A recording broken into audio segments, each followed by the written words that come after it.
12 जून दिन के 1:38 पर एयर इंडिया की फ्लाइट एयर इंडिया 171 क्रैश कर गया, जो बेहद दुखद घटना है। लेकिन इसके रीजंस को हम 3D एनिमेशन की हेल्प से समझने की कोशिश करते हैं।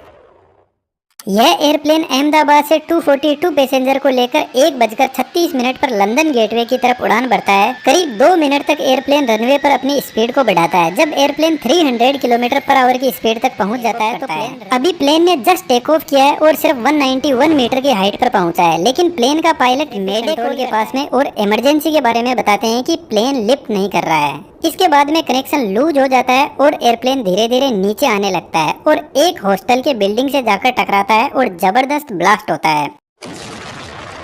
आउट ऑफ 242 पैसेंजर 241 की जान चली गई, बाकी सिविलियंस भी इसमें मारे गए। इस वीडियो की रिकॉर्डिंग के टाइम तक कंफर्म नहीं हुआ है कि कितने लोगों की इसमें जान गई है, लेकिन ब्लास्ट बहुत जबरदस्त था। एयर इंडिया का बोइंग 7878 ड्रीम लाइनर एयरप्लेन काफी लंबी दूरी तय करने वाला था, अहमदाबाद से लेकर लंदन गेटवे की तरफ। तो इसके अंदर फ्यूल टैंक को फुल कर दिया गया। इसके फ्यूल टैंक की कैपेसिटी लगभग 1,26,000 लीटर की है। बेसिकली एयरक्राफ्ट का फ्यूल इसके विंग में ही भरा रहता है और विंग पर ही इंजन लगे रहते हैं। तो जब एयरक्राफ्ट ने उड़ना शुरू किया तो सिर्फ 2 ही मिनट इसने फ्यूल की खपत की और जैसे ही यह ग्राउंड पर आकर स्ट्राइक करता है तो इसमें बचा हुआ फ्यूल जबरदस्त आग पकड़ लेता है, जो एक बड़े धमाके का रीजन बनता है। अभी हमारे पास में कंफर्म न्यूज नहीं है इसके क्रैश के रीजंस की, लेकिन जब एयरप्लेन नीचे आने लगा तो लोगों ने देखा कि इसके इंजन में कहीं पर भी कोई आग नहीं लगी हुई थी, वह परफेक्टली काम कर रहे थे। लेकिन जब भी किसी फ्लाइट का इंजन फेल होता है तो इंजन पीछे की तरफ भयंकर आग को फेंकने लगता है, जिसको अभी हम आगे समझेंगे। लेकिन सबसे पहले हम पॉसिबल रीजंस को समझने की कोशिश करते हैं। फिलहाल जैसे एयरप्लेन रनवे पर खड़ा है, एयरप्लेन के यह विंग्स है और विंग के पीछे साइड में आप देखोगे फ्लैप्स लगे हुए हैं, जो कुछ इस तरीके से एडजस्ट होते हैं। और आगे की तरफ लगे हुए स्लेट्स यह भी अपने एंगल को एडजस्ट कर सकते हैं और यही एयरक्राफ्ट को टेक ऑफ और लैंड करवाते हैं। जब इंजन स्टार्ट होता है तो यह आगे से हवा को खींचता है और पीछे की तरफ हाई स्पीड में फेंकने लगता है, जिसकी वजह से एयरक्राफ्ट को आगे की तरफ थ्रस्ट लगेगा और एयरप्लेन रनवे पर दौड़ने लगेगा। लेकिन यह जो कंडीशन है इसमें सिर्फ इंजन की पावर से एयरप्लेन आगे बढ़ रहा है। यदि हमने फ्लैप्स और स्लेट्स को एक्टिवेट नहीं किया तो एयरप्लेन सिर्फ रनवे पर चलता रहेगा, टेक ऑफ ही नहीं कर पाएगा। लेकिन जैसे ही पायलट फ्लैप के एंगल को बढ़ाते हैं, एयरप्लेन धीरे धीरे टेक ऑफ करने लगेगा। इसके पीछे सबसे बड़ा रीजन है इनकी डिजाइन, जो एयरफॉइल मैकेनिज्म को फॉलो करती है।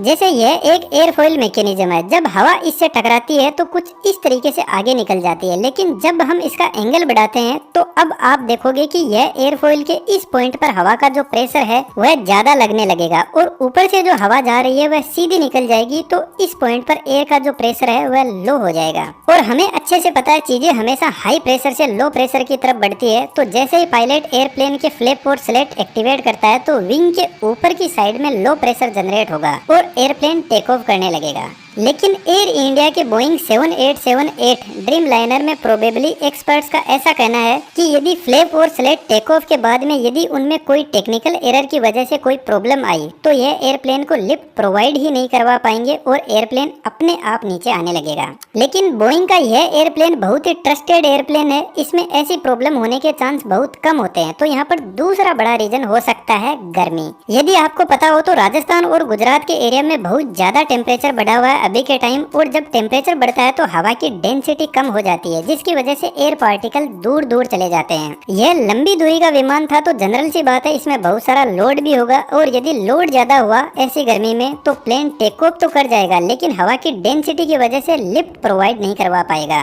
फिलहाल जैसे एकदम ठंडा मौसम है और हवा में एयर के पार्टिकल एकदम पास में है, तो इतनी हाई डेंसिटी वाले एयर पार्टिकल जब प्लेन के विंग से टकराते हैं तो यह प्लेन को अच्छा खासा ऊपर की तरफ फोर्स लगाने लगेंगे।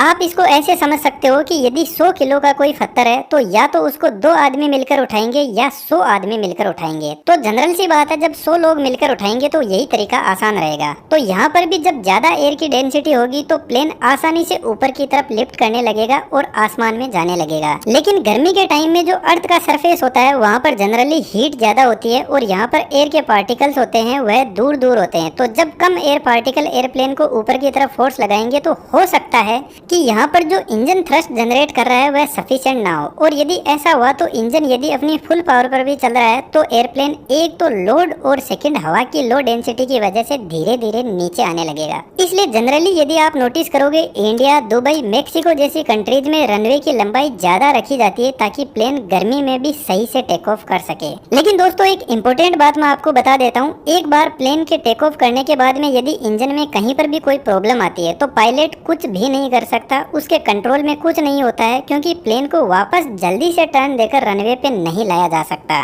तो यहाँ पर हो सकता है कि यदि कोई बर्ड बाई चांस यदि इंजन में फंस गया हो तो यह भी एक बड़े हादसे का रीजन बनता है, लेकिन इसके चांस कम है।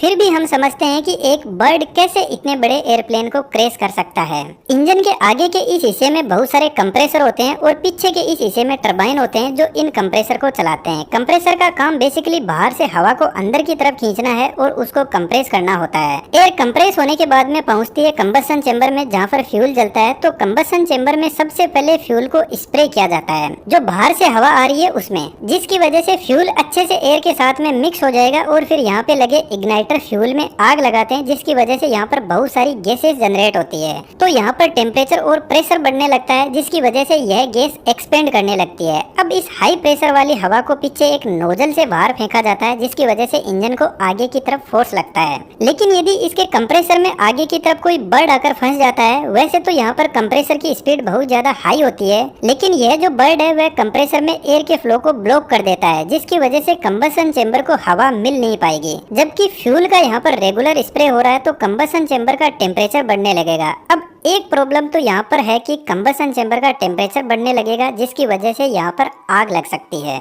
दूसरा रीजन यह है कि फ्यूल को जब प्रॉपर्ली ऑक्सीजन की सप्लाई नहीं होगी तो वह बिना जला हुआ ही इंजन से बाहर की तरफ निकलने लगेगा, और जैसे ही उसको ऑक्सीजन मिलेगी तो वह एकदम से आग पकड़ लेगा। इसी वजह से जनरली यदि कोई बर्ड कंप्रेसर में फंस जाता है तो इंजन में से तेज आग बाहर निकलती है। यह जो प्रॉब्लम होती है इसको कंप्रेसर स्टॉल बोलते हैं, जिसमें कंप्रेसर को प्रॉपर हवा की सप्लाई नहीं मिल पाती है। इसके अलावा दोस्तों एयरप्लेन एक बहुत ही टेक्निकल मशीनरी होता है, जिसमें और भी बहुत सारी इंजीनियरिंग काम करती है। तो कहीं पर भी कोई भी फेलियर हो सकता है, और इस फेलियर का तभी पता चलेगा जब ब्लैक बॉक्स से फ्लाइट डेटा रिकॉर्डर की हिस्ट्री मिलेगी।